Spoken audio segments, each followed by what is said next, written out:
Ya, puji Tuhan kita bertemu kembali. Hari ini judulnya ialah dalam kurung mengatasi, ya kan? Tutup kurung, bahaya kecongkakan. Ya, kenapa saya tambahkan dalam kurung mengatasin?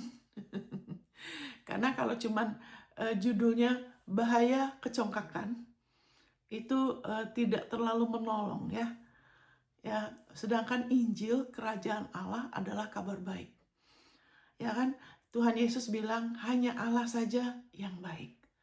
Ya, firman-Nya adalah Allah sendiri dan Injil kasih karunia-Nya itu adalah sesuatu yang luar biasa baik yang akan menolong kita, membangun kita sehingga ya kan kita bisa berjalan lebih lagi di dalam damai sejahtera dan kemurahan-Nya. Amin, saudara. Haleluya. Thank you, Jesus. Puji Tuhan ya, saudara ya. Ya, haleluya. Kita lihat di sini ya, saudara. Haleluya. Thank you, Jesus. Kenapa saya berani tambahin mengatasin? Ya kan? Karena firman-Nya mengatakan ya. Tuhan Yesus mengatakan di Yohanes, kita ke situ ya, saudara.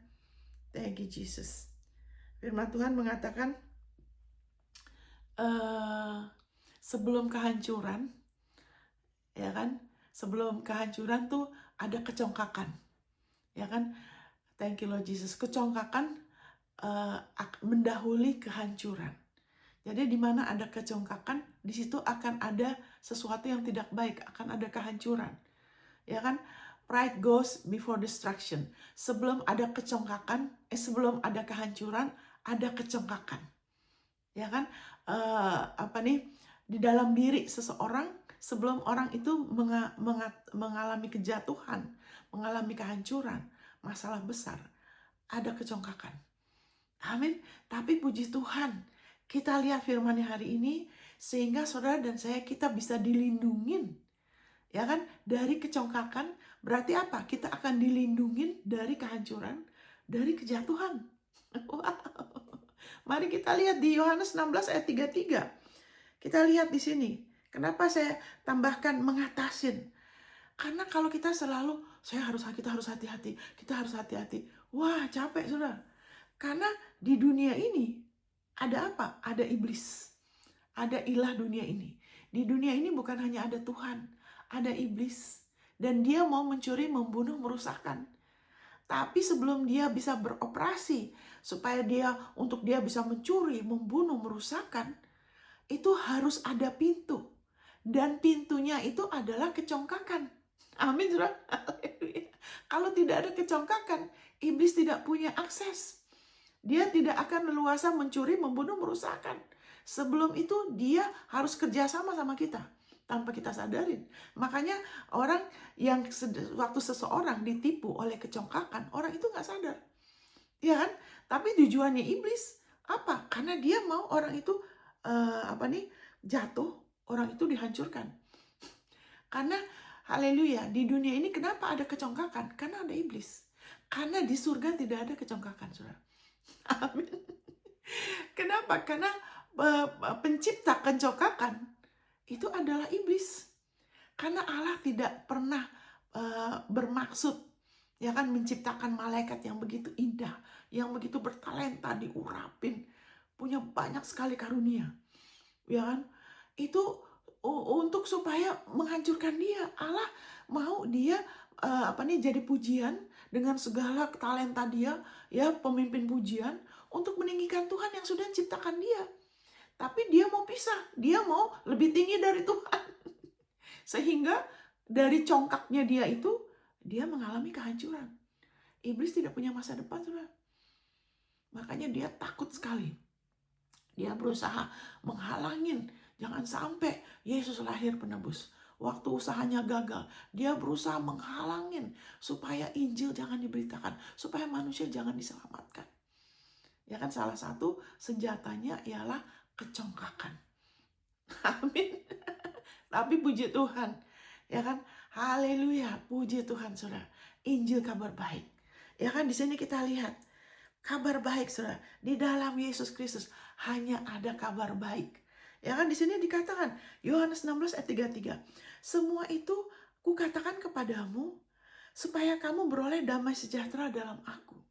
Dalam dunia kamu menderita penganiayaan, tetapi kuatkanlah hatimu, aku telah mengalahkan dunia.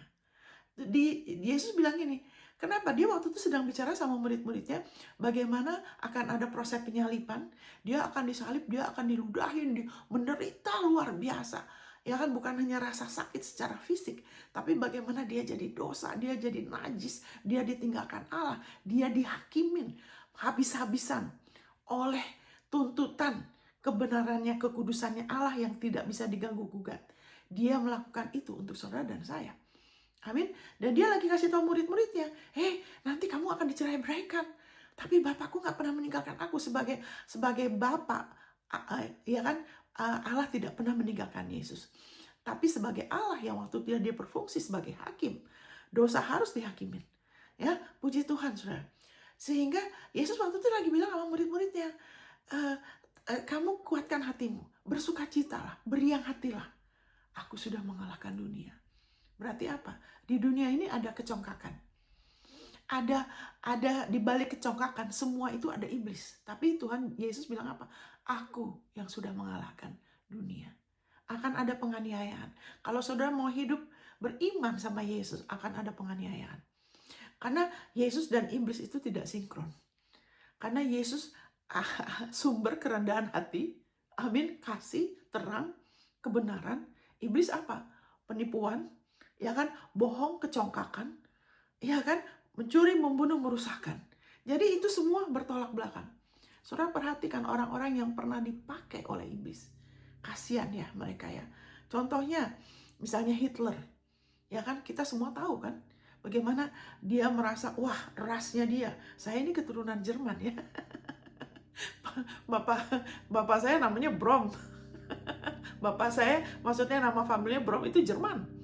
Tapi itu nggak ada artinya di dalam Kristus. Semua saya ada ciptaan baru ya. Jadi dia waktu itu merasa, wah, Jerman itu salah satu ras yang the best di dunia ini. Ya kan?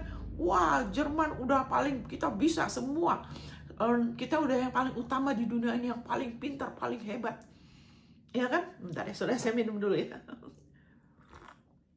Dan dari situ, itu semua apa? Berdasarkan kecongkakan. Ya kan, dari situ main bunuh, main basmi, sampai dari kecongkakan itu iblis bisa pakai untuk bunuh.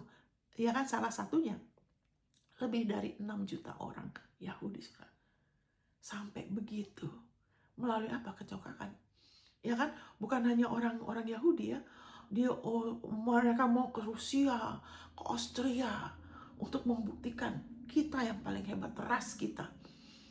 Tapi itu semua, ya kan, iblis pakai buat apa? Menghancurkan. Sampai, saudara perhatikan ya, siapapun yang iblis pakai, pada akhirnya orang itu sendiri dihancurkan. Seperti Hitler, berakhir di mana? Dia terakhir tuh di bawah bunker. Bunker itu salah satu kayak di bawah tanah tuh lorong untuk persembunyian kalau ada apa-apa. Dan dia minta dinikahkan dengan Eva Braun ya. Setelah itu mereka apa? Mereka bunuh diri. Nah itu kan, itu semua. Kenapa? Kecongkakan. Kenapa? Karena iblis yang menipu. Kamu udah paling hebat deh. Ya kan? Jadi kamu berhak mena-mena sama yang lain. Nah itu salah satunya. Termasuk juga waktu itu Jepang sempat ya dibohongin. Ya kan? Waduh, kamu ini udah yang paling hebat. Ya kan? Sehingga menjajah salah satunya Indonesia. Ya kan, negara-negara lain. Sampai negara yang dijajah tuh menderita sekali. Mama saya cerita ya. Susah sekali. Ya kan? Kenapa? Karena waktu itu mereka percaya mereka superior. Mereka hebat. Kita bisa, kita yang. Nah itu kan. Tapi akhirnya apa? Kena bom. Waduh saudara, menderita luar biasa. Itu semua kecongkakan mendahului kejatuhan. Tapi puji Tuhan, Yesus yang sudah bangkit. Kita baru merayakan Paskah. Yesus yang sudah bangkit. Kebangkitannya dia mengatakan, beriang hati. Ya kan, karena aku sudah mengatasi dunia. Ini dia belum disalib. Dia belum manifestasi apa yang dia mau lakukan, tapi dia sudah bilang, karena dia sudah selesaikan waktu dia di Taman Getsemani. Waktu dia berdoa, dia berpeluh darah. dia sudah mengatasi salib. Makanya dia bilang, kamu tenang aja, kamu beriang hati. Di dunia ini ada kecongkakan. Dan iblis pakai untuk mencuri, membunuh, merusakkan.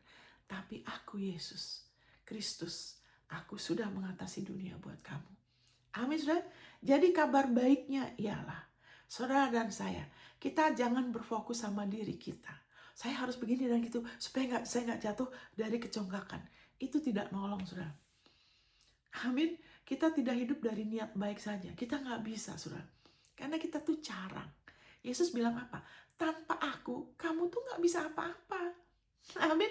Jadi kabar baiknya ialah Yesus sudah mengatasi kecongkakan. Itu sebabnya seumur hidup kita, karena kita masih di bumi ini. Dan selama kita ada di bumi ini, ada iblis, ada kecongkakan. Ya kan? Kita bisa terus dilindungin dari kecongkakan. Berarti kita akan terus-terus mengalami perlindungan dari apa? Kejatuhan, kehancuran, kebinasaan, saudara. Amin. Haleluya. Thank you. Jadi kita lihat ayatnya lagi ya. Jadi ingat, kenapa saya tambahkan mengatasin? Karena pewahyuan ini sangat-sangat mengubahkan hidup saya. Karena seringkali dulu sebelumnya saya lebih diarahkan kepada diri saya. Kamu udah anak Tuhan, kamu harus begini, kamu harus begitu. Jadi kayaknya tambah lama ikut Yesus kok tambah berat ya. Sedangkan Tuhan Yesus bilang, "Kuknya aku mudah, bebanku ringan." Tapi dia bilang apa? Belajar akan aku, serahkan bebanmu. Ya kan? Karena aku lemah lembut dan rendah hati. Amin. Jadi kalau kita makin tahu Yesus bikin apa buat kita, kerendahan hati dia akan mempengaruhi kita. Dan itu adalah perlindungan dari kecongkakan. Amin, saudara. Thank you, Jesus. Masih kita lihat lagi di sini ya. Thank you, Lord Jesus. Kita lihat lagi, saudara. Saudara dan saya, kita perlu lebih lagi sadar bahwa kita kan tubuh Kristus. Ya kan, kita ini tubuh Kristus. Biarlah saudara dan saya, kita lebih sadar. Kita sudah jadi satu sama Yesus. Yang Yesus Kristus yang sudah bangkit, yang sudah mengatasi kecongkakan. Kita sudah jadi satu sama dia. Jadi kita rubah pola pikir kita, kantong anggur yang lama. Karena dulu di perjanjian di bawah hukum Taurat, orangnya yang harus begini dan gitu, seperti Daud. Makanya sering dibilang, Tuhan, lihat hatiku, lihat hatiku. Tapi di perjanjian baru, kita disuruh lihat ke Yesus. Kenapa nggak lagi seperti di perjanjian lama? Ya, jadi kita lihat nanti ya, bagaimana perjanjian baru ini kita rubah paradigma kita, sesuaikan dengan firman perjanjian baru. Karena sekarang segala sesuatu dipusatkan pada Yesus. Sama kayak tubuh kita tubuh Kristus. Ya kan? Thank you, Lord. Sebentar ya, saudara. Ya kan? Kita sekarang sudah tubuh Kristus. Yesus itu kepala kita. Ya kan? Jadi kayak sekarang misalnya saya pegang HP. Yang memerintahkan saya ngelihat ke sini, saya baca semua, itu kepala saya. Amin, saudara. Jadi tubuh saya hanya ikutin apa yang kepala arahkan. Jadi sekarang kita bukan lagi saya masih di sini, Yesus di sana. Tidak, kita sudah jadi satu sama dia. Kita bisa hidup oleh dia. Kita bisa hidup oleh kekuatan dia. Dengan kita terus menjadikan firman-Nya patokan. Ya, jadi kita harus tahu kita sudah dalam Kristus dan kita bukan lagi manusia yang lama. Kita bukanlah orang yang berusaha ya kan untuk begini gitu supaya jangan jadi congkak. Dengan kekuatan kita ya. Kita lihat di sini ya, saudara, ada satu perbedaan yang luar biasa. Di mana pewahyu ini semua kalau menjadi pewahyuan dalam diri saudara, lebih lagi ini sangat menolong saudara sehingga tidak berat, saudara. Karena iman itu adalah berhentian. Faith is a rest. Iman itu bukan sesuatu yang beban. Ingat waktu saudara lahir baru, saya berbicara kepada orang Kristen yang sudah lahir baru. Waktu saudara terima Yesus, apakah itu berat? Apakah itu rumit? Apakah itu susah? Tidak kan? Saudara hanya dengar mengenai Yesus disalib, saudara hanya percaya, saudara terima, dan saudara mengaku. Saudara mulai berjalan di dalam kerendahan hatinya Yesus. Kenapa saudara diselamatkan? Karena sewaktu saudara menerima, saudara membuka diri kepada Yesus yang rendah hati, amin, kepada kasih karunia-Nya. Waktu itu saudara mulai mengalami apa? Transformasi. Saudara diluputkan dari kesombongan iblis. Amin, saudara. Thank you, Lord Jesus. Mungkin ada orang yang nggak terima ya. Saya bukan anak iblis loh. Tapi Alkitab bilang, Yesus bilang kamu dari kegelapan. Kalau kita belum dilahirkan kembali, kita masih bagian dari kegelapan. Kita ada di bawah, beroperasi di bawah ilah dunia. Jadi orang nggak sadar, saudara. Amin. Makanya banyak sekali persaingan di dunia ini. Kenapa? Karena pengen dapat kehormatan, kemuliaan. Tapi waktu kita mau terima Yesus yang rendah hati, yang adalah sumber kerendahan hati, yang adalah lawan dari kegelapan, kita mulai mengalami transformasi. Jadi sekarang ini di perjanjian baru, kita dilindungin, sudah dilepaskan dari kecongkakan, dengan kita lebih lagi menerima kebenarannya sebagai patokan. Dan dari situ, ya kan, unsur kecongkakan dalam jiwa kita itu semakin berkurang. Kita akan lebih lagi dimerdekakan dari perbuatan daging. Amin. Ya, jadi kan haleluya, kita baca di sini 1 Yohanes 5 ayat 1, Saudara. 1 Yohanes 5, ini kok 1 Yohanes 1, 1 Yohanes 5 ayat 1. Setiap orang yang percaya bahwa Yesus adalah Kristus, lahir dari Allah. Amin, Saudara. Setiap orang yang percaya bahwa Yesus adalah Kristus, lahir dari Allah. Apakah saudara percaya Yesus adalah Kristus? Saudara lahir dari Allah. Dan setiap orang yang mengasihi Dia yang melahirkan, mengasihi juga Dia yang lahir daripadanya. Berarti kalau kita bilang kita percaya Yesus adalah Kristus, kita juga akan mengasihin, haleluya, dan kita juga akan mau mengasihin tubuh Kristus. Waktu kita lebih mengerti, ya kan, bagaimana, dan kita lebih lagi percaya, terus-menerus percaya akan kasih Allah, kita akan ada kasih terhadap Yesus dan tubuh Kristus, saudara. Amin. Jadi salah satu ini akar, fondasi, penyebab untuk kita dilindungi dari kehancuran karena kecongkakan adalah apa? Saudara dan saya, kita jangan pernah lupa, kita lahir dari Allah loh. Wow. Dulu orang-orang mau bunuh Yesus, mereka marah waktu Yesus bilang, ya aku anak Allah, ya kan, aku dari Allah, ya kan. Wah, mereka marah. Saya mengampuni kamu. Mereka bilang, kamu siapa? Nah, Yesus bilang, aku dan Allah adalah satu. Jadi terima ayat ini, saudara. Saudara percaya Yesus adalah Kristus, lahir dari Allah. Apakah Allah kita Allah yang congkak? Tidak. Karena kalau Dia congkak, Dia biarkan kita hancur, saudara. Dia nggak peduli sama kita. Karena Dia powerful. Tapi puji Tuhan, Allah kita bukanlah Allah yang congkak. Kenapa? Karena Yesus bilang, siapa yang melihat aku, melihat Bapa.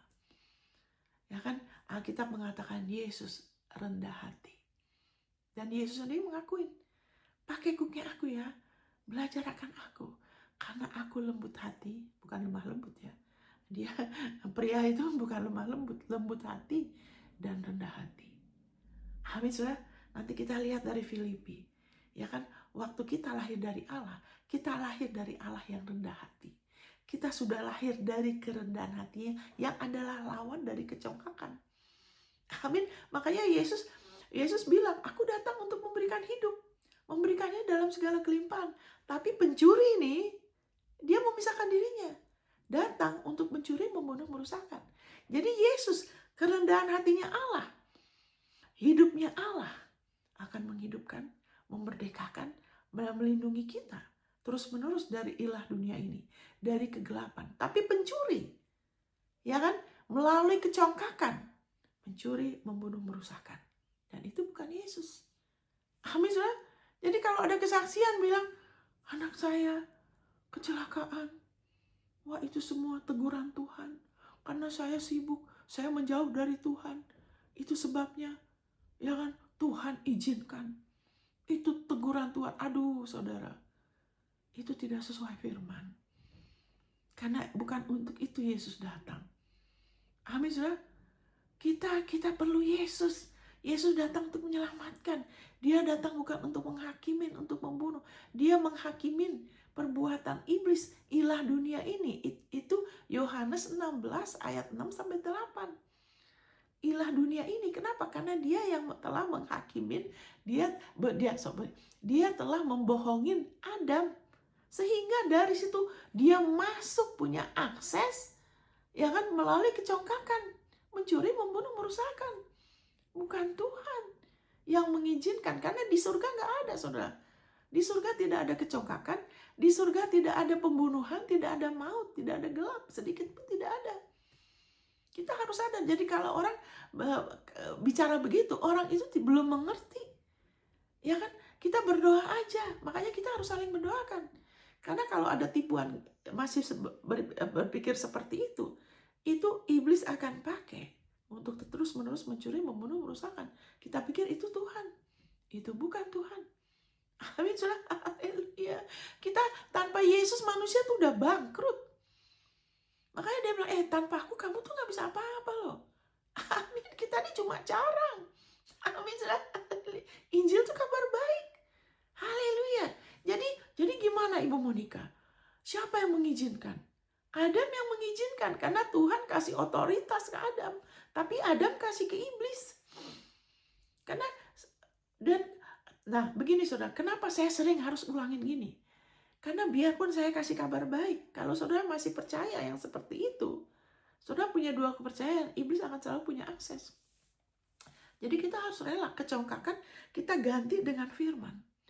Karena itu berarti kita mau merendahkan diri, itu bukan tutup pintu dari hidup saudara, sehingga iblis akan lebih sulit mencuri, membunuh, merusakkan dari hidup saudara. Amin, saudara? Jadi kalau kita dengar apa-apa yang tidak baik, itu Tuhan izinkan. Tuhan izinkan orang Yahudi yang kan dibunuh 6 juta. Itu Tuhan izinkan. Saudara, kenapa? Itu bukan kehendak Tuhan loh. Kenapa sampai begitu? Karena mulut nenek moyang mereka bilang apa? Biarlah dosa ini ditanggungkan kepada kami dan anak cucu kami. Dari mulut itu, dari legalitas itu, iblis punya hak. Makanya berani bisa bunuh, karena mulut kita ini ada kuasanya. Kuasa hidup dan mati di mulut. Legalitas. Makanya kenapa waktu kita percaya Yesus, kita harus ngaku. Karena mulut kita itu kasih legalitas, kasih hak legal kepada Allah untuk kemudian memindahkan kita dari gelap pada terang.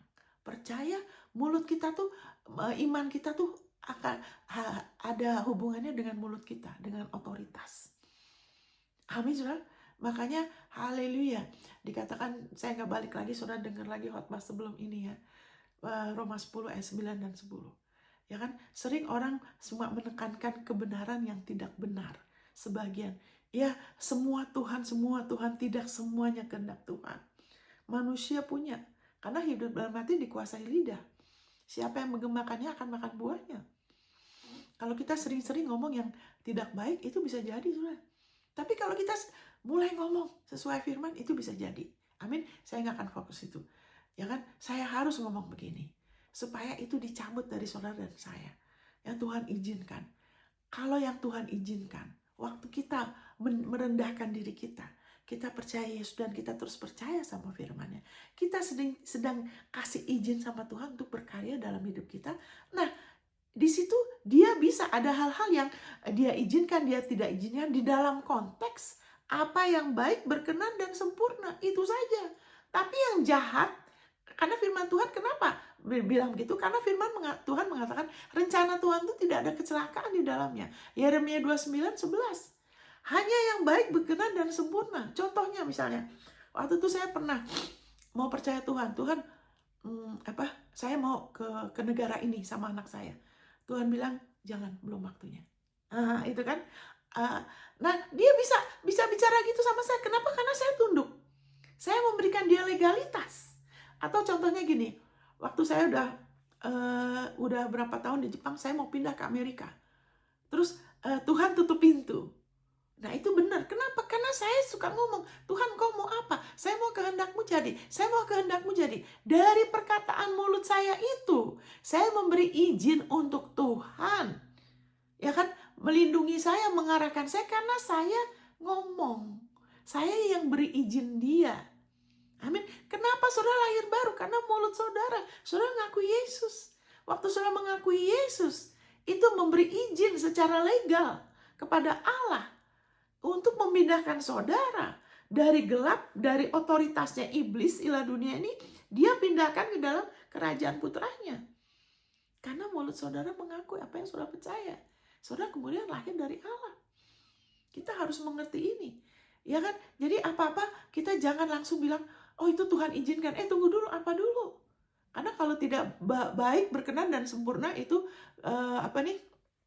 Roma 12 ayat 1 sama 2, itu bukan Tuhan. Itu bukan Tuhan. Mulut kita harus mau sadar ya. Sebentar ya saudara. Iman itu selalu melibatkan mulut kita. Dikatakan juga di Ibrani bahwa Yesus is the high priest of our confession. Tuhan Yesus adalah imam besar bagi pengakuan kita. Ya kan? Jadi apa yang kita akuin, ya kan? Dia bawa pengakuan kita itu kepada Allah. Makanya dalam kita juga kasih persembahan, perpuluhan, kita harus ngakuin. Karena itu yang akan Tuhan bawa. Amin, saudara. Ya kita langsung aja ke sini ya.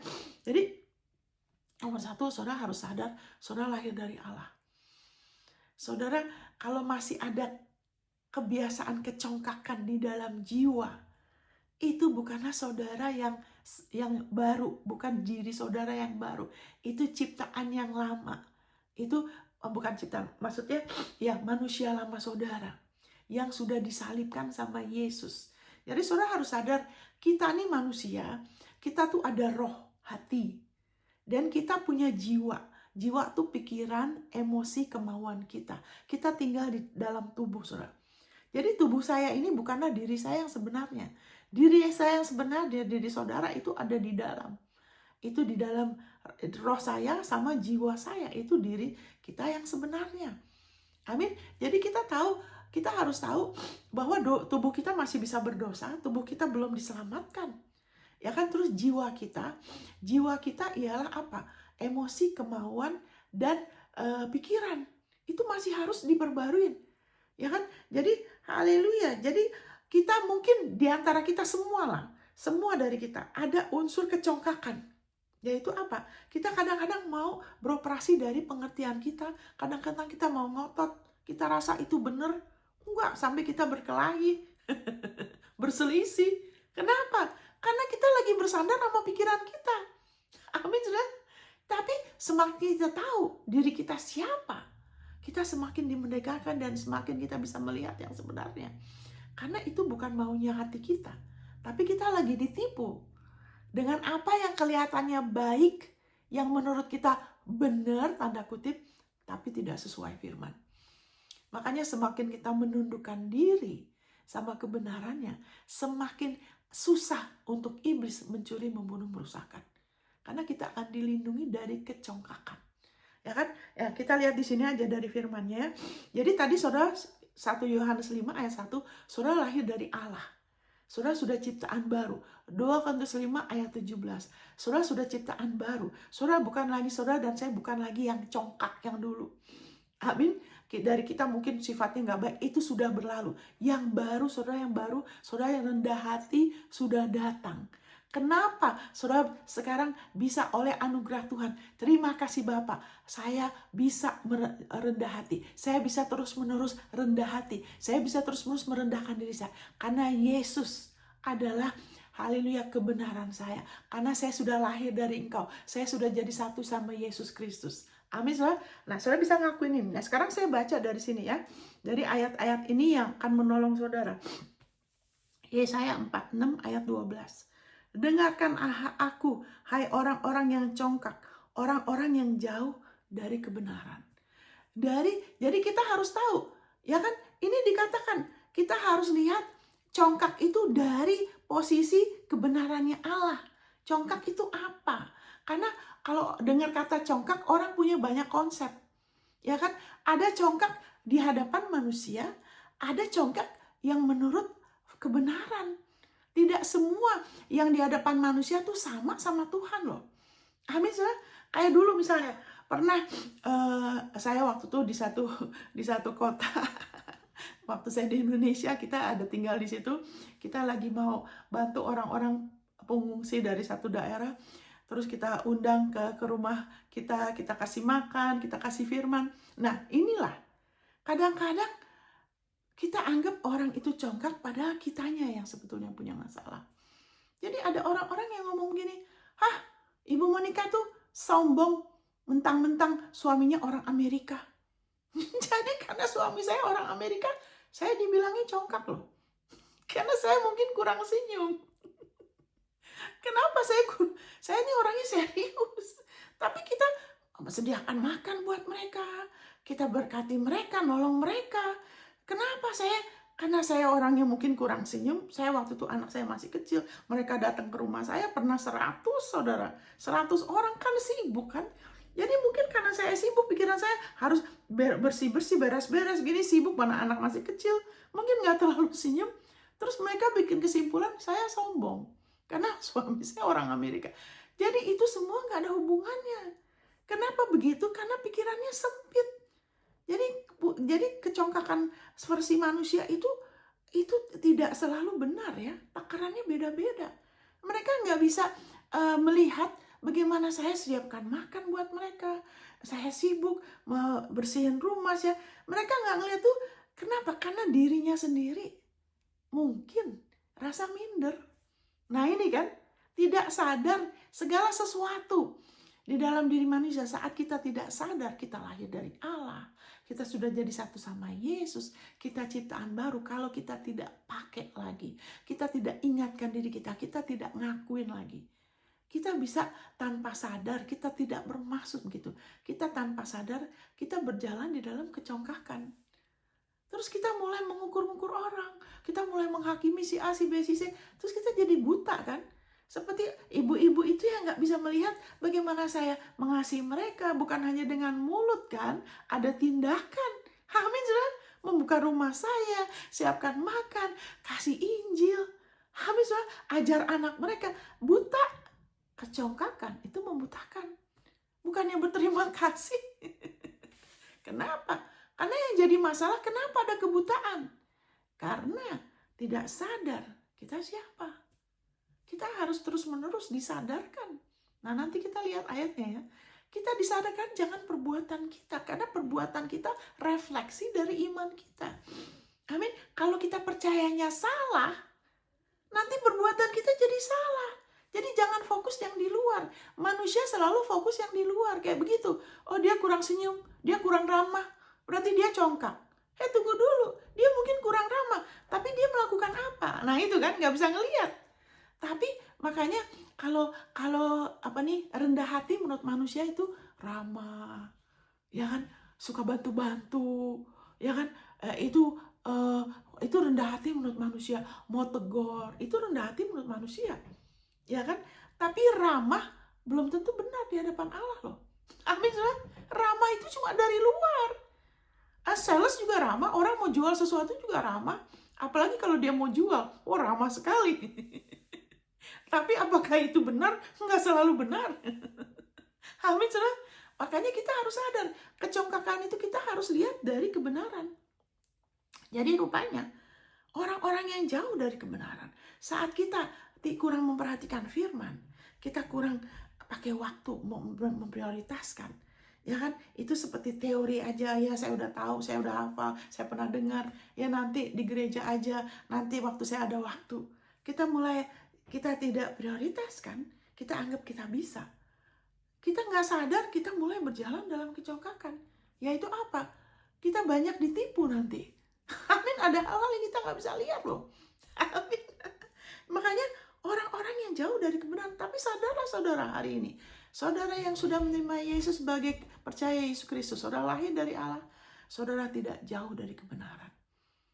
Amin. Saudara bukan lagi orang-orang yang jauh dari kebenaran. Karena saudara dan kebenaran sudah jadi satu. Alkitab mengatakan saudara lahir dari firman.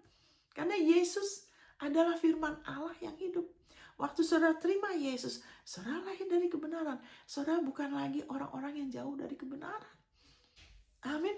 Saudara sudah jadi satu sama Yesus. Ya kan? Kalau saudara sadar ini, Firman itu, firman Kristus, penebusan Yesus jadi kesukaan.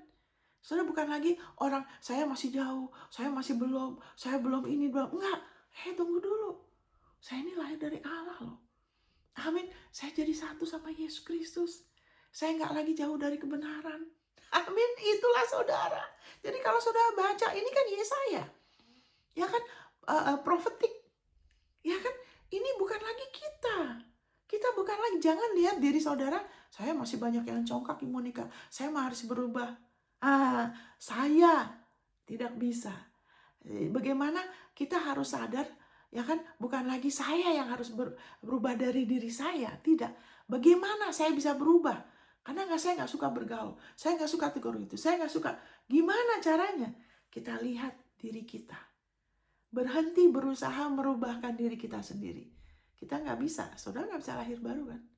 Kenapa saudara transformasi? Kenapa Saulus yang tadinya teroris transformasi? Ya kan? Karena dia mau terima, dia mau percaya. Saudara juga gitu. Saudara terima kebenaran ini. Saudara tidak jauh lagi dari, saudara tidak lagi orang yang jauh dari kebenaran. Saudara sudah jadi satu sama Yesus. Saudara adalah bagian dari tubuh Kristus. Amin, saudara. Yesus Kristus adalah pribadi yang sangat rendah hati. Amin. Saudara sudah jadi satu sama dia. Amin. Itu kabar baik. Amin. Dan dia sudah bangkit ya. Jadi terus saya bacakan di Amsal 21 ayat 4. Ini congkak menurut firman. Bukan hanya dari luar. Kelihatannya ramah. Tapi hatinya gak mau terima kebenaran. Nah itu bukan begitu. Ya kan? Amsal 21. Ya kan? Jadi kerendahan hati itu di dalam. Bukan hanya di luar.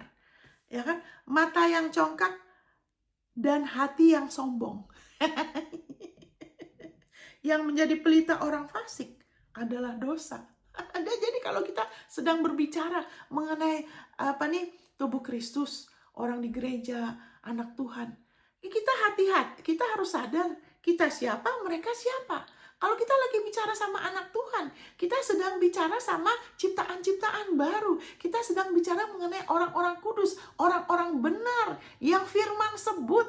Kita jangan lagi kasih label. Oh, dia tuh memang dasar orangnya congkak. Tunggu dulu, hati-hati. Apakah orang itu ciptaan baru? Ya kan? Karena ini firman Tuhan bilang, mata yang congkak dan hati yang sombong yang menjadi pelita orang fasik. Pelita kita apa? Firman. Amin, saudara? Pelita kita firman. Kita bukan lagi orang fasik. Mungkin dulu begitu. Mungkin sebelum saudara dan saya lahir baru, kita tuh orang fasik. Kita disebut orang durhaka di Efesus 2. Kita dulu orang durhaka. Tapi firman Tuhan mengatakan, sekarang kamu tuh sudah dibasuh. Kamu bukan lagi manusia lama. Darah Yesus sudah membasuh engkau. Engkau bukan lagi orang congkak. Oh ya kan, engkau bukan lagi orang fasik. Engkau bukan lagi pencemooh. Itu yang dulu. Itu dulu. Sekarang saudara dan saya adalah ciptaan baru. Kita adalah orang benar. Percaya di hati siapa kita, roh kita. Saya bicara mengenai roh kita. Saya tidak bicara mengenai jiwa kita. Karena jiwa kita, ya kan, masih nempel itu kebiasaan congkak, kebiasaan sombong, kebiasaan bersaing, perbuatan daging. Kebiasaan itu bisa ada di dalam jiwa kita, di dalam cara berpikir yang keliru, di dalam emosi yang keliru, di dalam kemauan yang keliru. Itu semua bisa ada. Tapi itu, haleluya, bisa dirubahkan dengan kita percaya yang benar. Dengan kita mulai memperbarui pikiran. Sehingga kita mulai bisa melihat, oh ternyata tidak begini. Ini semua bukan Tuhan. Maksudnya, wah Tuhan itu baik. Dari situ kita makin melihat kasihnya Tuhan. Makin melihat hati Bapa kita. Kita makin melihat pengorbanannya Yesus. Apa yang terjadi? Firman Tuhan mengatakan, makin kita mengenal Dia dan putranya, damai sejahtera dan kasih karunia-Nya semakin dilipat gandakan. Amin, saudara. Kita semakin bebas dari kebiasaan iri, kebiasaan suka bersaing. Malahan kita mau bantu, kita mau jadi berkat dengan tulus. Kenapa? Kita rasa damai. Kita oke kok sama Tuhan. Saya oke. Saya ini ciptaan baru. Itu mempengaruhi jiwa kita, saudara. Sehingga kita, kalau waktu kita keliru, kita bisa, tunggu dulu. Ini bukan cara pikir yang benar. Ini bukan saya yang benar. Amin. Saya beri contoh. Karena kalau kita lupa, kita lagi lupa nih, kita bisa cara pikir yang salah, kita bisa kena panah api. Contohnya, waktu itu saya pernah ngomong sama satu orang sesuatu, ya kan, pasti ada unsur kecongkakan, ya kan, kesombongan. Yaitu apa? Mungkin ada sesuatu yang mau dibanggakan secara manusia, ya kan? Setelah itu, orang itu kemudian ngomong sesuatu yang pedes, yang tidak baik. Aduh, saya rasa nggak enak kan? Nah, itu kena panah api. Terus saya pikir, tunggu dulu, kenapa saya sakit hati? Kenapa saya tersinggung? Saya lagi mikir apa ya? Nah ini kan, tunggu dulu. Saya kemudian, saya terangin dari firman. Enggak, firman Tuhan ngomong ini kok. Berarti waktu itu saya lagi berpikir yang salah. Karena berpikir yang keliru, ada unsur kesombongan. Dari situ saya ngomong, buka pintu sama iblis. Sehingga buka pintu, dari situ iblis lewat orang itu ngomong sesuatu yang gak enak. Ya kan? Tapi waktu saya sadar, enggak, saya bilang, enggak, itu saya nggak perlu begitu. Saya bilang, saya sudah disalibkan bersama Kristus. Saya sudah dimerdekakan dari kecongkakan. Bukan lagi saya yang hidup, tapi Kristus yang dalam saya. Saudara tahu nggak apa yang terjadi? Dan saya ampuni orang itu. Saya usir iblis. Saudara, rasa sakit hati itu langsung pergi. Rasa sakit itu langsung pergi, saudara. Kenapa? Karena tutup pintu. Iblis kan suka kirim-kirim panah api sama kita. Tapi kalau tidak ada pintu, dia tidak bisa menyakiti kita. Kalau kita menolak untuk membiarkan ada kecongkakan, ya. Jadi di sini pelita orang fasik, saudara, bukan lagi orang fasik. Pelita kita firman. Amin. Kecongkakan bukanlah bagian kita lagi. Lihat diri saudara yang sebenarnya. Ya kan? Dikatakan di Habakuk 2 ayat 4. Sesungguhnya orang yang membusungkan dada tidak lurus hatinya, tetapi orang yang benar itu akan hidup oleh percayanya. Kalau bahasa Inggrisnya lebih tepat, ya. Ya kan? Sesungguhnya, lihatlah orang yang congkak. Di sini proud, bahasa Inggrisnya orang yang congkak. Kalau bahasa Indonesia membusungkan dada. Hiso, jiwanya. Di Habakuk itu dikatakan jiwanya. Ya kan? Bukan hatinya, jiwanya. Jadi jiwa kita saat kita tidak sedang beroperasi, ya kan, sebagai siapa kita di dalam Kristus, kita tidak sedang pakai Kristus, bahwa kita ini ciptaan baru, kita adalah anak-anak Allah yang dikasih Allah, kita nggak lagi ada penghukuman, kita haleluya, ada kasih Allah, kita dikasihin, kita sudah diberkati. Saat kita tidak sedang percaya itu, kita lagi lupa, mungkin sibuk atau kita lagi lemah, ya kan, apa yang terjadi? Jiwa kita, ya gitu kan, jiwa kita jadi keliru, ya kan, his soul is not right. Jiwanya jadinya ada sesuatu yang tidak benar di jiwanya, tidak lurus. Ini harusnya nggak boleh disebutkan sebagai hati, jiwa. Jiwa kita tuh ada dua bagian, saudara. Jiwa kita tuh ada sadar sama bawah sadar. Ya kan, jadi bawah sadar itu sesuatu yang terus-menerus terjadi dalam hidup kita dan itu masuk ke dalam diri kita. Makanya saya suka katakan kepada WL saya untuk perhatikan waktu nyanyi, waktu pimpin pujian, perhatikan kata-katanya, saya bilang. Karena itu diulang-ulang, itu bisa masuk ke dalam bawah sadar kita. Contohnya, kalau saudara setir mobil, waktu pertama kali saudara setir mobil kan, saudara harus sadar sekali kan, pikiran saudara semua, jangan ajak saya ngomong ya, ini saya harus sadar nih, kaki saya yang rem mana, yang gas mana, jangan sampai salah. Kan? Karena masih belum masuk bawah sadar. Tapi kalau terus lagi, setir lagi, praktek lagi, setir lagi, lama-lama apa? Masuk ke dalam bawah sadar. Sehingga kalau udah biasa, nggak usah mikir, sembari ngobrol, sembari ngomong di HP, ya kan, bisa langsung nyalakan mobil, bisa langsung begini-gini. Kenapa? Ya kan, bisa sembari ngobrol. Kenapa? Sudah masuk bawah sadar. Makanya apa-apa yang kita ulang-ulang, itu akan masuk di bawah sadar kita. Kalau kita dengar yang salah ulang-ulang, itu masuk akan lebih susah, saudara. Makanya kita harus izinkan firman-Nya. Terus-menerus kita renungkan, kita perkatakan, membasuh kita lagi, membasuh. Saya adalah ciptaan baru, saya lahir dari Allah. Saya adalah bagian dari tubuh Kristus. Yesus adalah hikmat saya, dia kepala saya. Yesus gembala saya, dia mengasihi saya, dia sumber hidup saya. Saya menolak untuk gelisah, saya menolak untuk khawatir. Bukan hanya kebutuhan saya, kerinduan hati saya. Saya dipenuhi, saya percaya jiwa kita, dia menenangkan saya. Jiwa saya, haleluya, dipulihkan. Amin. Nah, begini saudara, karena kita dari kecil sampai besar, kita mengalami ada hal-hal yang tidak enak ya. Ada orang yang lebih, kayak saya mungkin, ada orang mungkin yang lebih, tapi saya sempat mengalami kan, sampai mau coba bunuh diri, mengalami ini dan itu, sehingga itu membekas di jiwa. Dan dari situ, itu perlu dipulihkan, karena udah masuk di dalam bawah sadar. Makanya kita sendiri gak sadar, saudara. Itu sebabnya kita perlu rela izinkan firman-Nya menyinari kita. Ya kan, menyinari kita. Sehingga kita tidak ditipu dengan berbagai bentuk kesombongan. Amin. Kita mulai bisa melihat, oh itu gak benar. Kepercayaan itu tidak sesuai firman. Amin, saudara. Ya kan, jadi jiwa kita. Ya kan, jiwa orang itu tidak benar. Ada sesuatu yang bengkok.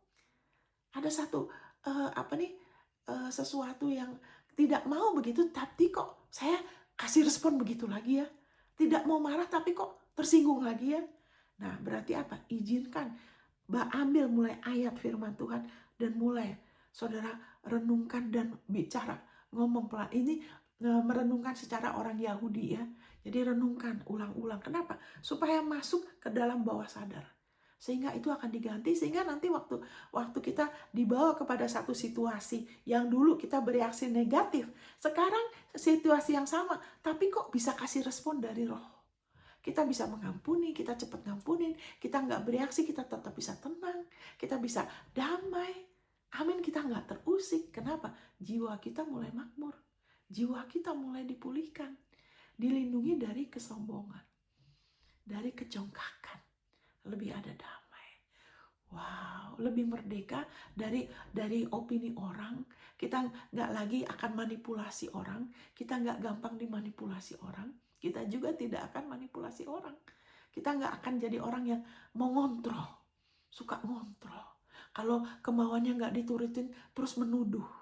Nah itu kan, jiwa seperti itu. Kenapa? Karena mungkin dari kecil diperlakukan begitu sama orang tuanya. Orang tuanya terlalu ngontrol. Terus kalau kemauannya nggak diikutin, terus mulai, oh kamu kamu anak durhaka. Kamu anak durhaka karena kemauan orang tuanya nggak diikutin. Padahal orang tuanya mungkin pada saat itu sedang memaksakan kehendaknya untuk anaknya sesuatu yang tidak benar. Nah itu pakai firman untuk mau dapat apa yang dia mau. Nah itu nggak benar. Itulah kecongkakan. Kita nggak boleh sebagai orang tua loh. Nggak boleh. Kita punya otoritas. Kita nggak boleh, saudara. Kita harus izinkan tunduk.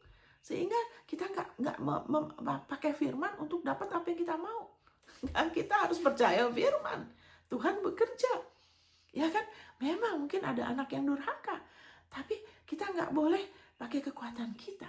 Tapi kalau kita sadar, Tuhan, kenapa anakku gini? Kita sebagai orang tua, kita datang sama Tuhan. Harusnya bagaimana? Kita dilindungi dari kecongkakan.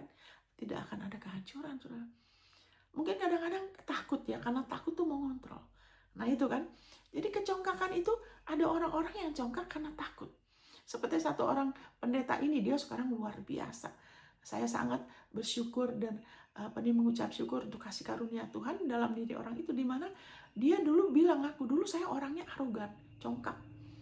Ya kan, kalau maunya saya harus diikutin, kalau enggak saya mulai ngambek. Kalau maunya enggak diturutin, ngambek, mulai nuduh, mulai apa. Tapi waktu dia mulai bertumbuh, kenapa dia bilang saya begitu? Karena sebetulnya orang yang arogan itu orang yang arogan, orang yang terlalu berani, agresif gimana, itu sebetulnya yang menurut manusia dari luar tuh congkak. Tidak takut, tidak menghormati otoritas, tidak menghormatin juga salah satunya orang tua lah atau apa, ya kan? Kenapa? Karena ada luka di dalam batin orang itu, di dalam jiwa orang itu. Makanya firman Tuhan itu punya unsur urapan di dalam firman itu menghancurkan kuk. kita pernah mengalami penolakan, pernah dilecehkan, pernah kayak kena ibu itu. Kenapa dia begitu? Sempat dia begitu ya. Tapi puji Tuhan, Tuhan bekerja dalam hidup dia, juga bekerja lewat suaminya yang dewasa, sehingga ibu itu ditolong. Ya kan? Karena kenapa dia gitu? Karena dia sudah bertahun-tahun sempat dilecehkan sama orang tuanya sendiri. Dari situ luka batin. Makanya, tapi dengan dia terus kebalik-balik ke firman, dia mau terus terima dari Tuhan. Dia nggak putus asa. Aduh, dia dirubahkan luar biasa, saudara. Dia bisa ngaku, saya dulu arogan, saya dulu mau paksakan maunya saya. Tapi sekarang dia bilang, dia udah banyak nolong. Karena dia udah lebih sadar akan apa? Akan dirinya dia di dalam Kristus. Amin, saudara. Puji Tuhan kan? Karena dia sudah mulai disembuhkan. Dia dia sudah disembuhkan. Jadi kita harus sadar kalau ada orang berperilaku tertentu, kita jangan kasih label, termasuk anak kita. Ya kan kita semua nggak sempurna. Kita nggak maksud menyakiti anak kita, tapi karena kita sendiri, jiwa kita masih harus berubah. Ya kan, ada saat kita mungkin menyakitin, kita nggak sadar. Tapi yang bikin kita, untuk kita bisa transformasi, untuk kita disembuhkan, adalah Yesus dan firman kasih karunia-Nya, saudara. Terima firman-Nya. Ya kan, mungkin ada saat, terus apalagi kalau saudara bisa berbahasa roh, itu nolong sekali ya. Kalau saudara belum, saudara bisa minta dipenuhi Roh Kudus. Izinkan firman-Nya memulihkan saudara. Lebih damai, lebih enak, lebih merdeka, itu lebih enak saudara. Sehingga kita gak hidup itu terus-menerus nyangkut, terus-menerus sakit hati, udah 20 tahun yang lalu masih ingat terus. Itu sayang saudara. Jadi kita mau maju kayak ada sesuatu yang nahan. Ya kan, kenapa? Karena masih ada kekecewaan mungkin dari orang tua, dari si A, si B, si C. Jadi izinkan saudara terus terima firman-Nya. Seperti ibu ini, dan kita lihat juga ibu itu contoh dari zaman yang modern. Saya juga gitu ya. Ada yang orang tua saya lakukan yang gimana, yang tidak baik atau apa. Ya kan, saya sempat salahkan dulu orang tua saya, kenapa saya nggak didisiplin. Sekarang saya jadi, waktu itu saya sempat ya berapa tahun, saya jadi susah gini. Tapi sekarang saya sadar, ya mama saya belum lahir baru waktu itu, tapi puji Tuhan setelah itu dia lahir baru. Ya orang tua itu tidak ada yang sempurna. Yang sempurna itu satu manusia itu cuma Yesus. Amin. Jadi nggak ada sesuatu pun yang kita perlu sesalkan dalam hidup kita. Sehingga kita, saat kita terus-menerus ingat kesalahan orang, itulah kecongkakan. Sehingga kita bikin kita lupa, kita sendiri nggak sempurna, Tuhan ampunin kita. Tuhan nggak hukum kita. Tuhan nggak ganjar kita. Dan yang tidak baik itu bukan Tuhan. Amin, saudara. Karena Yesus tidak datang untuk mencuri, membunuh, merusakkan. Yesus datang untuk menyelamatkan. Yesus datang untuk memulihkan. Yesus datang untuk meninggikan kita. Kita sudah ditinggalkan sama Dia. Tapi kita harus mau merendahkan diri. Karena firman itu diibaratkan sebagai pelita. Tapi juga firman itu seperti air. Urapan itu seperti minyak. Air sama minyak hanya ngalir ke tempat yang lebih rendah. Amin. Tempat yang lebih tinggi nggak bisa, saudara. Itu sebabnya kita bisa terus-menerus. Ibu itu sebagai contoh bagaimana benar-benar dia dipulihkan luar biasa. Dia terus bertumbuh, dia jadi berkat bagi banyak orang. Amin, saudara. Haleluya. Thank you Jesus. Tapi kalau kita lihat di dalam firman, orang-orang yang juga jiwanya kayak Petrus, sudah sama Yesus loh, masih bisa bohong, saudara. Kenapa? Karena di dalam jiwa Petrus itu ada ketakutan. Kami saya ini udah mau 1 jam. Ada ketakutan. Kadang orang pikir, aduh, coba aku sama Yesus. Hei saudara, Petrus saja masih bisa nyangkalin Yesus loh. Kenapa? Karena ada ketakutan. Jiwanya dia, bukan di dalam hatinya dia.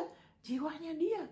Kenapa? Ya kan, setelah dia lahir baru pun, ya kan, kalau saudara baca di Galatia 3, Paulus tuh sempat tegur Petrus di depan banyak orang loh. Paulus tidak pernah sama Yesus secara fisik.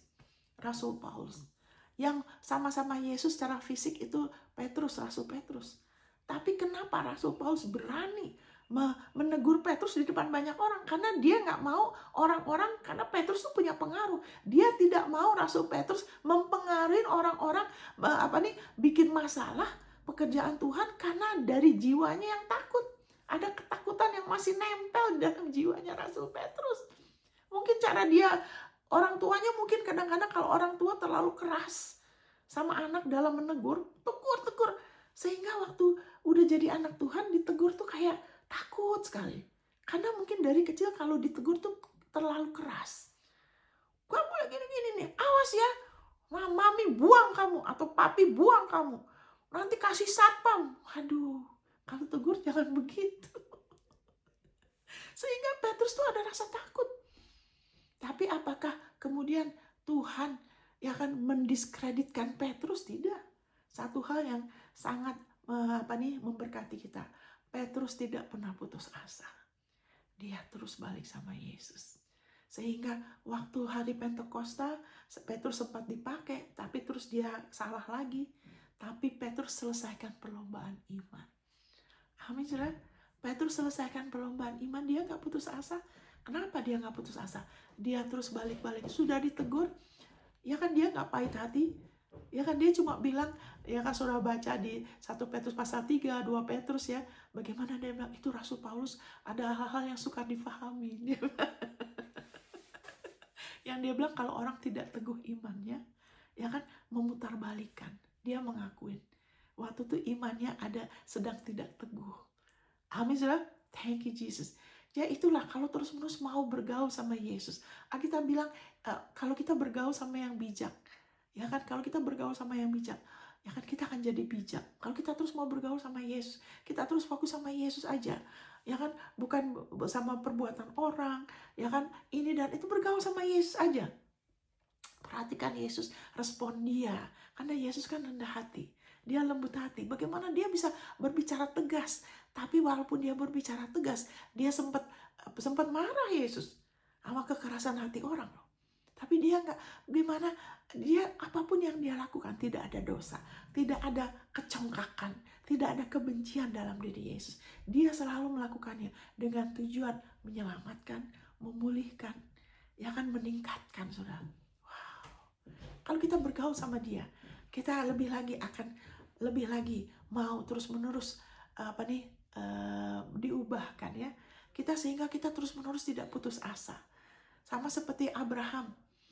Udah berkali-kali, sudah perhatikan. Tuhan sudah ngomong berkali-kali sama Abraham. Abraham itu tidak sempurna. Dia sudah ngomong Abraham, nanti dari keturunanmu. Abraham, itu lihat bintang di langit. Abraham seperti pasir. Nanti Tuhan ngomong lagi. Dia masih bisa salah lagi, sudah. Karena kita masih harus bertumbuh, jiwa kita yang harus berubah. Kita perlu, dengan kita bergaul. Waktu itu kan Abraham gak ada Alkitab seperti sekarang. Abraham belum lahir baru. Tapi dia disebut sahabat Allah karena dia bergaul. Cuman kenapa kita keturunan Abraham? Karena dia beriman kepada kasih karunia. Kita juga diselamatkan oleh iman melalui kasih karunia.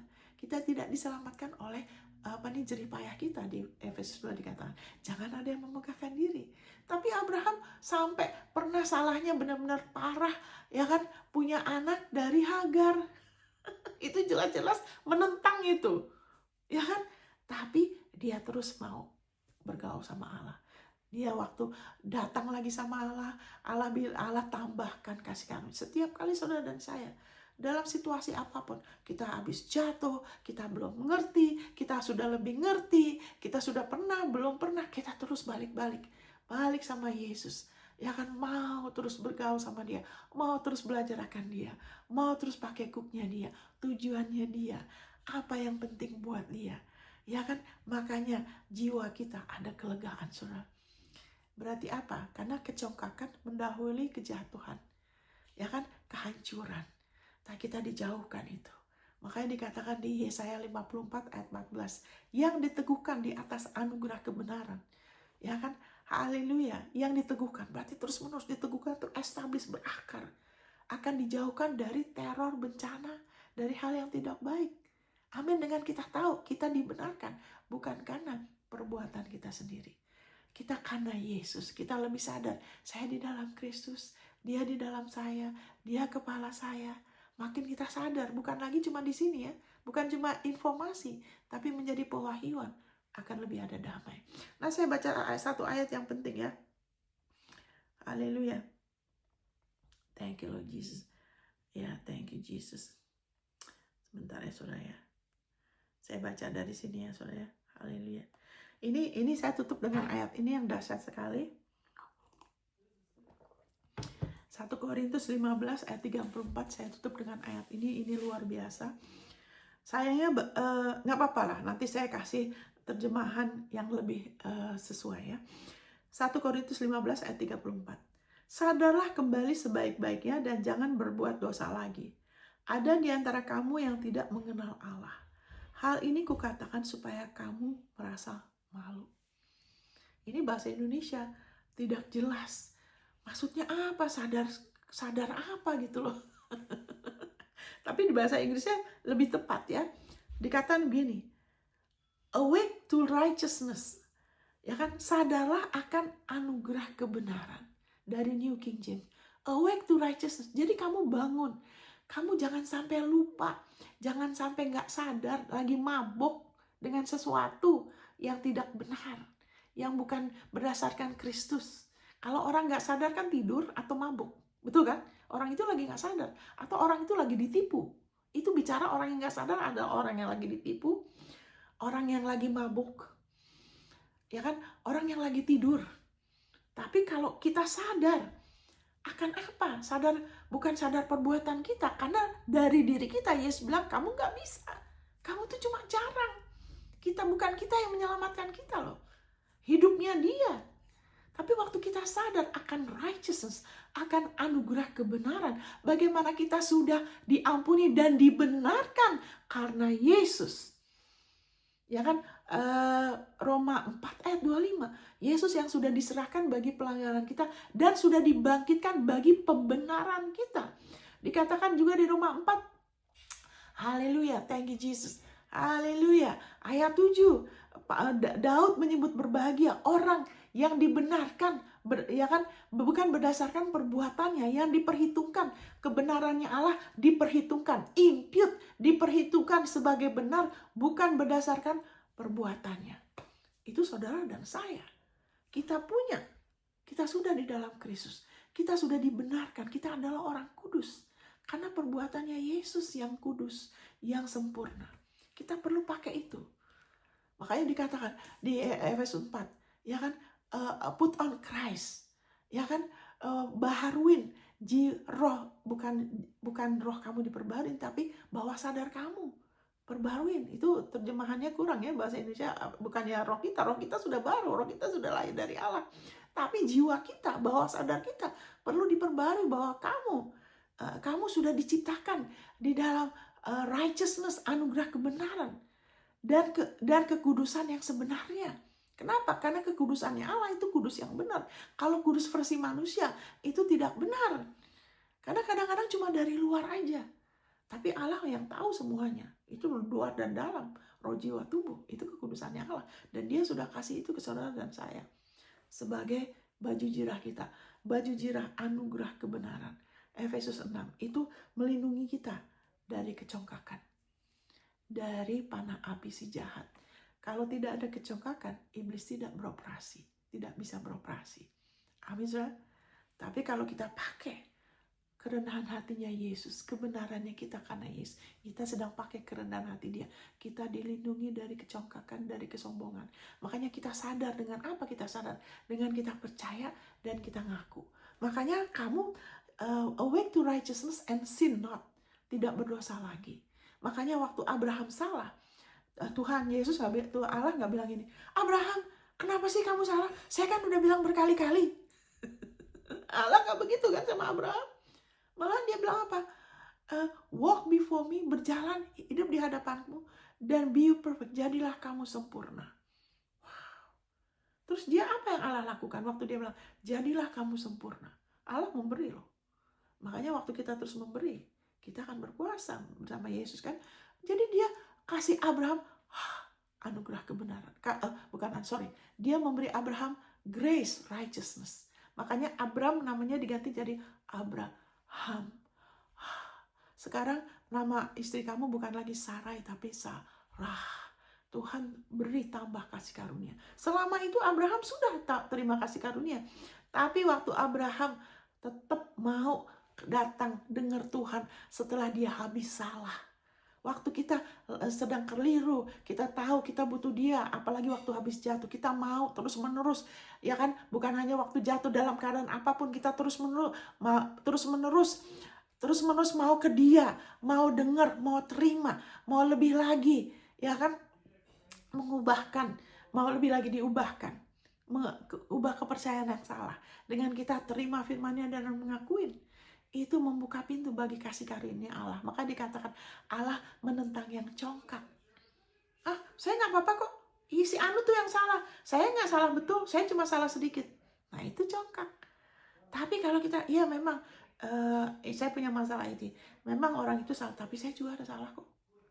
Amin. Waktu kita merendahkan diri, firman Tuhan mengatakan di 1 Petrus 5, Dia memberi kasih karunia kepada yang rendah hati. Jadi kerendahan hati menurut Tuhan adalah kita mau terus-menerus bergantung sama Dia. Kita terus-menerus mau kenal Dia. Terus mau merendahkan diri kita untuk menolak bergantung sama pengertian kita yang masih harus berubah. Itu rendah hati menurut versi Tuhan. Berarti salah satunya itu sadar, ya kan? Sadar, awake to righteousness. Kita bangun, kita sadar akan anugerah kebenaran yang kita miliki dalam Kristus. Terus menerus bahwa saya ini dibenarkan karena Yesus. Besok, lusa, tahun depan, bulan depan, terus menerus Yesus adalah anugerah kebenaran saya. Saya memiliki damai sejahtera melalui Yesus, melalui iman. Kalau kita terus menerus pakai anugerah kebenaran, kita tidak akan berdosa. Kita tidak akan dikuasai dosa. Kita tidak akan dikuasai kecongkakan. Amin. Kita nggak akan bisa mengalami kehancuran. Iblis nggak akan susah. Amin. Sin not, ya, jangan berbuat dosa lagi. Nggak bisa, kita tidak bisa. Jadi kita nggak akan dikuasain dendam, sakit hati, kemarahan, kebencian terus menerus. Enggak. Kita bisa menguasai. Kita dilepaskan karena Yesus. Amin. Yesus sudah ngatasin. Haleluya. Ada di antara kamu yang tidak mengenal Allah, tidak mengenal kasih, ya kan? Hal ini kukatakan supaya kamu merasa malu. Nah, saya ngomong ini bukan untuk bikin saudara malu ya, tapi ini ayat luar biasa. Kalau kita semakin sadar, bukan perbuatan kita atau perbuatan orang, kita nggak usah fokus itu, kita fokus sama Yesus. Kita makin sadar, saya dibenarkan karena Yesus.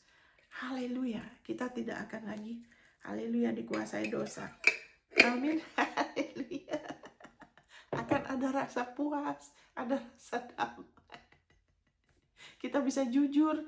Kalau kita udah salah, kita nggak takut. Tuhan, aku udah salah. Kenapa nggak takut? Saya nggak dihukum. Saya udah diampunin. Ya kan? Kalau kita kotor kan kita nggak mandi sembari nangis-nangis. Aduh, saya kotor. Nggak, kita mandi aja kan? Ya kan? Ada air. Dengan iman. Amin, saudara. Haleluya. Oke, untuk yang di YouTube, saudara sadar akan anugerah kebenaran, saudara dilepaskan dari kecongkakan. Tuhan memberkati. God bless.